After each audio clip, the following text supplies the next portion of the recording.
हरे कृष्णा। ओम नमः शिवाय। राधे राधे दोस्तों। हिंदू धर्म शास्त्रों में एकादशी तिथि बहुत विशेष और महत्वपूर्ण बताई गई है। एकादशी तिथि जगत के पालनहार भगवान श्री हरि विष्णु को समर्पित है। साल भर में 24 एकादशी पड़ती है और जिस वर्ष में अधिक मास होता है उस वर्ष में 26 एकादशी पड़ती है। इन्हीं में से एक जया एकादशी भी है। यह माघ महीने की शुक्ल पक्ष की एकादशी तिथि को मनाई जाती है। यह साल की सबसे बड़ी 4 एकादशियों में से एक एकादशी है। धार्मिक मान्यताओं के अनुसार जया एकादशी पर भगवान विष्णु का पूजन किया जाता है। इस दिन व्रत रखा जाता है। धार्मिक मान्यताओं के अनुसार जया एकादशी के दिन जो भी भगवान विष्णु जी का पूजा उपासना करता है उसके जीवन के सभी दुख और कष्ट दूर होते हैं, साथ ही जीवन सुखमय हो जाता है। शास्त्रों में बताया गया है कि इस दिन व्रत करने से सभी मनुष्य पिशाच योनि से छूट जाते हैं। अब आइए जानते हैं कि कैसे रखें एकादशी व्रत। हिंदू धर्म शास्त्रों के अनुसार जया एकादशी के व्रत से पहले पड़ने वाली 10वीं तिथि को थोड़ा खाना या सिर्फ फल खाना चाहिए, ताकि जया एकादशी के व्रत के दिन पेट में कोई अवशिष्ट खाना नहीं बचे। जया एकादशी के दिन सूर्योदय से पहले स्नान करके साफ कपड़े पहन लेने चाहिए। फिर दिन भर फलाहार व्रत रखना चाहिए। इस व्रत में अनाज के सेवन की मनाही है। इस व्रत में रात के समय जागरण करना चाहिए। अगले दिन द्वादशी तिथि पर सूर्योदय के बाद ही शुभ मुहूर्त में व्रत का पारण करना चाहिए। जया एकादशी के दिन सुबह भगवान विष्णु का तिल से अभिषेक करना चाहिए। इसके बाद भगवान विष्णु को पीला चंदन लगाना चाहिए। पूजा के समय पीला कनेर, तुलसी, बेसन के लड्डू आदि भगवान को समर्पित करें। इस दिन तुलसी माता पर जल चढ़ाना वर्जित किया गया है। 14 मुखी दिया जलाना चाहिए। जया एकादशी व्रत की कथा भी अवश्य ही सुननी चाहिए। श्री हरि भगवान विष्णु का भजन, स्मरण और मंत्रों का जप करना चाहिए। अंत में श्री हरि भगवान विष्णु की आरती करनी चाहिए। इस दिन अन्न, वस्त्र, जूते, दूध, दही, घी, शक्कर, तिल का दान करना बहुत शुभ माना गया है। भक्तों, अब आइए जानते हैं कि जया एकादशी का शुभ समय क्या है। हिंदू पंचांग के अनुसार माघ महीने के शुक्ल पक्ष की एकादशी तिथि 7 फरवरी को रात 9:26 पर शुरू होगी। वहीं इस तिथि का समापन अगले दिन यानी 8 फरवरी को रात को 8:15 पर हो जाएगी। ऐसे में उदया तिथि के अनुसार जया एकादशी का व्रत 8 फरवरी को रखा जाएगा। आज हम वर्ष में आने वाली सबसे बड़ी 4 एकादशियों में से एक एकादशी जया एकादशी की व्रत कथा लेकर आए हैं।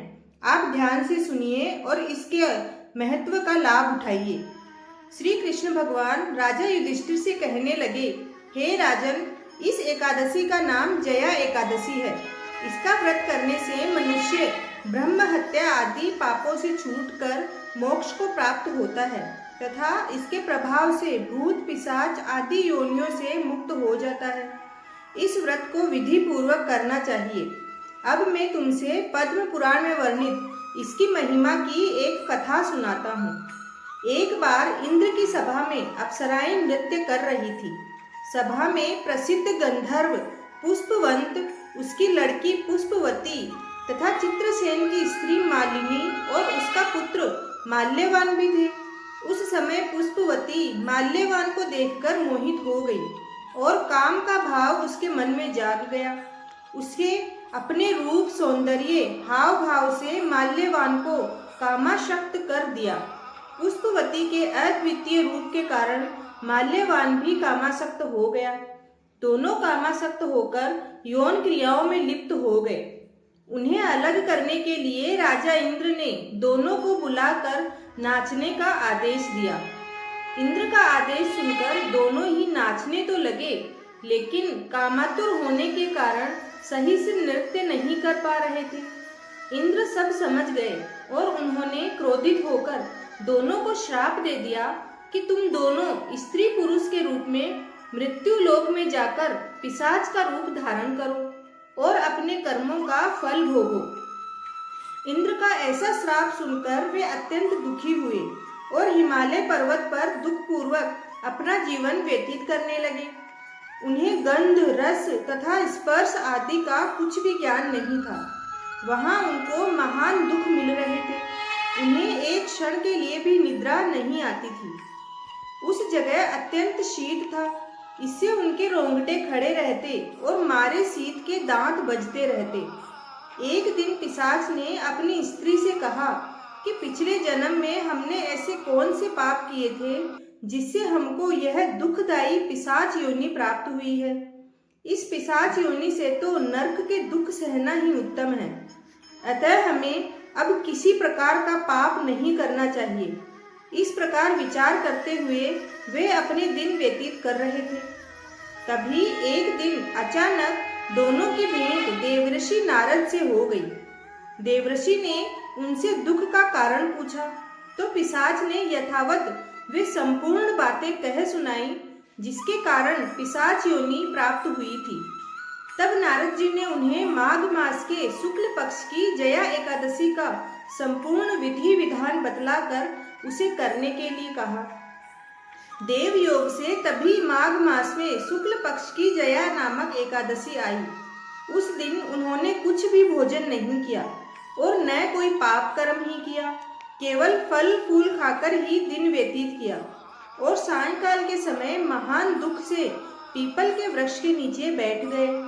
उस समय सूर्य भगवान अस्त हो रहे थे। उस रात को अत्यंत ठंड थी, इस कारण वे दोनों शीत के मारे अति दुखित होकर मृतक के समान आपस में चिपटे हुए पड़े रहे। उस रात्रि को उनको निद्रा भी नहीं आई। हे राजन, जया एकादशी के उपवास और रात्रि के जागरण से दूसरे दिन प्रभात होते ही उनकी पिशाच योनि छूट गई। अत्यंत सुंदर गंधर्व और अप्सरा की देह धारण कर सुंदर वस्त्राभूषणों से अलंकृत होकर उन्होंने स्वर्गलोक को प्रस्थान किया। उस समय आकाश में देवता उनकी स्तुति करते हुए पुष्प वर्षा करने लगे। स्वर्गलोक में जाकर इन दोनों ने देवराज इंद्र को प्रणाम किया। तब इंद्र ने इनको पहले रूप में देखकर अत्यंत आश्चर्यचकित हुआ और पूछने लगा कि तुम्हें अपनी पिशाच योनि से किस तरह छुटकारा मिला है, यह सब मुझे बतलाओ।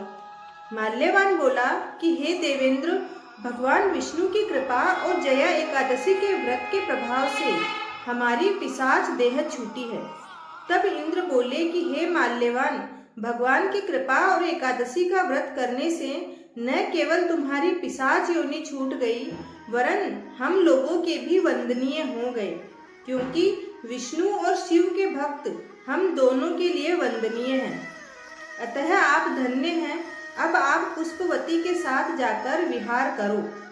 श्री कृष्ण कहने लगे कि हे राजा युधिष्ठिर, इस जया एकादशी के व्रत से बुरी योनि छूट जाती है। जिस मनुष्य ने इस एकादशी का व्रत किया है उसने मानो सब यज्ञ, जप, दान आदि कर लिए। जो मनुष्य जया एकादशी का व्रत करते हैं वे अवश्य ही 1000 वर्ष तक स्वर्ग में वास करते हैं। भक्तों, आ गए बेटा, बस 5 मिनट रुको। हरे कृष्णा, ओम नमः शिवाय। नमस्कार दोस्तों, आज हम आपके लिए एकादशी के नियम के वह 11 नियम लेकर आए हैं जिनसे आप अपने व्रत का पूर्ण फल प्राप्त कर सकते हैं। तो आप ध्यान से सुनिए और अपने व्रत के दिन इन नियमों का पालन अवश्य ही करिए। फिर देखिए कि आपको अपने व्रत का फल अवश्य ही मिलेगा। आपके घर में धन धान्य भर जाएगा। एकादशी के दिन स्नान आदि कर मंदिर में जाकर पुराण, सत्यनारायण कथा आदि का वाचन करें। एकादशी को लकड़ी का दातुन तथा पेस्ट का उपयोग न करें। नींबू, जामुन या आम के पत्ते लेकर चबा लें और अंगुली से कंठ शुद्ध कर लें। इस प्रकार प्रभु के सामने संकल्प करें, आज मैं चोरी, पाखंडी और दुराचारी मनुष्य से बात नहीं करूंगा और न ही किसी का दिल दुखाऊंगा। गो, ब्राह्मण आदि को फलाहार व अन्न आदि का दान देकर प्रसन्न करूंगा। रात्रि जागरण करके कीर्तन करूंगा ओम नमो भगवते वासुदेवाय इस 12 अक्षर मंत्र अथवा गुरु मंत्र का जाप करूंगा। राम, कृष्ण, नारायण इत्यादि विष्णु सहस्त्र नाम को अपने कंठ का भूषण बनाऊंगा। ऐसी प्रतिज्ञा करके श्री विष्णु भगवान का स्मरण कर प्रार्थना करें कि हे त्रिलोकपति, मेरी लाज आपके हाथ में है, अतः मुझे इस संकल्प को पूरा करने की शक्ति प्रदान करें। चौथा नियम यह है कि वृक्ष से पत्ता तोड़ना भी वर्जित है, स्वयं गिरे हुए पत्ते का सेवन करना चाहिए। 5वें नियम के अनुसार ब्रह्मचर्य का पालन करें तथा भोग विलास से भी दूर रहें तथा जुआ, निद्रा, पान, निंदा, चुगली, चोरी, हिंसा, क्रोध, झूठ, कपट आदि कुकर्मों से दूर रहना चाहिए। 6ठे नियम के अनुसार व्रतधारी को आज के दिन गोभी, गाजर, सलगम, पालक आदि का साग नहीं खाना चाहिए। 7वें नियम के अनुसार व्रत के इन 3 दिनों में यानी दशमी, एकादशी और द्वादशी के दिन कांसे के बर्तन, मांस, प्याज, लहसुन, चावल, मसूर, उड़द, चने, साग, शहद, तेल और अधिक जल का सेवन न करें। 8वें नियम के अनुसार व्रत के पहले दिन यानी दशमी को और दूसरे दिन यानी द्वादशी को जौ, गेहूं, मूंग, सेंधा नमक, काली मिर्च, शर्करा और घी आदि का एक बार भोजन करें।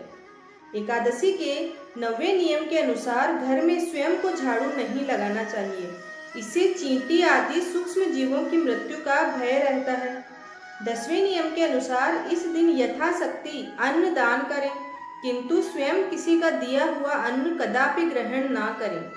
और 11वें नियम के अनुसार व्रत में मौन, जप, शास्त्र पठन, कीर्तन, रात्रि जागरण विशेष लाभ पहुंचाते हैं, अतः इस दिन अधिक से अधिक समय मौन रहें, मधुर बोलें और अधिक ना बोलें। भक्तों, इस सभी नियमों को धारण करके अगर आप एकादशी का व्रत करते हैं तो आपको इस व्रत का पुण्य फल शीघ्र ही प्राप्त होता है और आपके घर में धन लक्ष्मी की वर्षा होती है। आपकी कोई भी अधूरी इच्छाएं होती है तो वह पूर्ण होती है। भगवान श्री हरि विष्णु आप सभी का मंगल करें। अगर आपको यह जानकारी पसंद आई है तो चैनल को जरूर सब्सक्राइब करें। धन्यवाद।